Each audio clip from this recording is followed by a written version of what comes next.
આ ઘનશ્યામસિંહ સાથે છે, એમણે કીધું બાપુની સંતવાણી અહીંયા થઈ છે. એટલે અહીંયા ઇતિહાસને જાણકાર પણ વર્ગ બેઠો છે. સૌ મારા તમે વડીલો છો.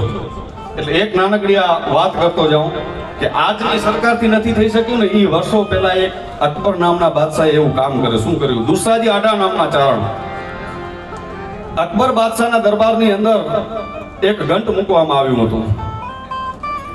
અને એમ કહેવાય છે કે ત્યાં એક ગાવલડી ક્યાંકથી ભટકતી ભટકતી ભટકતી ત્યાં આવી પહોંચે છે.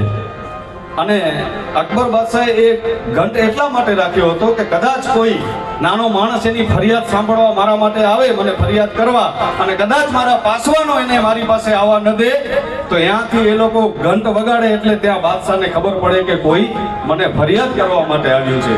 અને એક દિવસ બન્યું એવું કે એક દિવસ ગાય માતા ત્યાં આવી અને એમણે આ ઘંટને વગાડ્યો.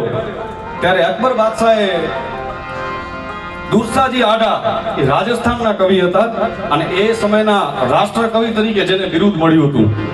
ભારતના પ્રથમ જો રાષ્ટ્રકવિ હોય તો એ દુસાજી આડા 16મી સદીમાં થઈ ગયા. દુસાજી આડા